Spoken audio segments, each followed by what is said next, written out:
BC రిజర్వేషన్ల అమలు కోసం కాంగ్రెస్ పోరుబాట పట్టింది. నేడు ఢిల్లీ జంతర్ మంతర్లో కాంగ్రెస్ నేతలు ధర్నా చేస్తున్నారు. ఉదయం 11 గంటల నుండి మధ్యాహ్నం 1 గంట వరకు ధర్నాకు అనుమతి లభించింది. ధర్నాకు రాహుల్ గాంధీ, ఖర్గే, ప్రియాంక గాంధీ హాజరు కానున్నారు.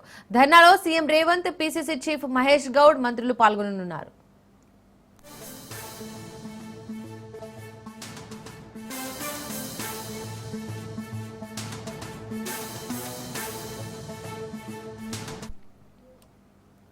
తెలంగాణలో విద్యా ఉద్యోగాలు స్థానిక సంస్థల ఎన్నికల్లో బీసీ రిజర్వేషన్లను 42% పెంచుతూ రాష్ట్ర ప్రభుత్వం మార్చి 17న అసెంబ్లీలో ఆమోదించి రాష్ట్రపతికి పంపిన బిల్లులకు వెంటనే ఆమోదం తెలపాలన్న డిమాండ్తో ఢిల్లీలోని జంతర్ మంతర్లో కాంగ్రెస్ ధర్నా చేస్తోంది.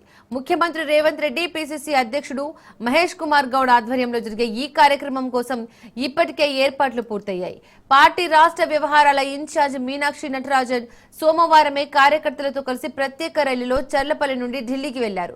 మహాధర్నాకు ఏఐసీసీ అధ్యక్షుడు మల్లికార్జున ఖర్గే ప్రారంభిస్తారు. ఇండియా కూటమిలో భాగంగా ఉన్న డీఎంకే, వామపక్షాలు, శివసేన, యూబీటీ, ఎన్సీపీ, ఆర్జేడీ, సమాజ్వాదీ పార్టీలు నాయకులు హాజరై సంఘీభావం ప్రకటించనున్నారు.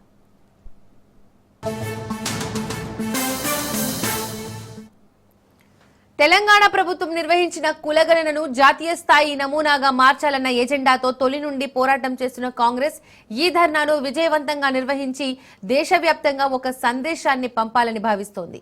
42% రిజర్వేషన్లపై తెలంగాణ ప్రభుత్వం పాస్ చేసిన బిల్లులను 9వ షెడ్యూల్లో చేర్చాలన్న డిమాండ్తో 12 బీసీ సంఘాలు ఏప్రిల్ 2న జంతర్ మంతర్లో నిర్వహించిన ధర్నాలో పాల్గొన్న ముఖ్యమంత్రి ఇప్పుడు అదే బిల్లుల ఆమోదం కోసం ఆందోళనకు దిగుతున్నారు.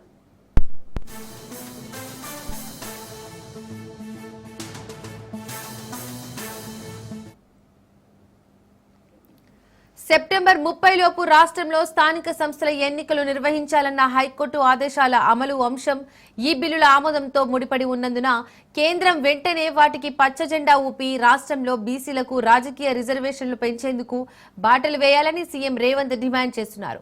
కాంగ్రెస్ అగ్రనేత రాహుల్ గాంధీ భారత్ జోడో యాత్రలో భాగంగా తెలంగాణకు వచ్చిన సమయంలో తాము అధికారంలోకి వస్తే రాష్ట్రంలో కులగణన చేపట్టడంతో పాటు జనాభాకు తగ్గట్టు వాటా కల్పిస్తామని ప్రకటించిన నేపథ్యంలో దాన్ని ఆచరణలో పెట్టే పనిలో పార్టీ నిమగ్నమైంది. బీసీ రిజర్వేషన్ల పెంపు అంశాన్ని ప్రతిష్టాత్మకంగా తీసుకుంది.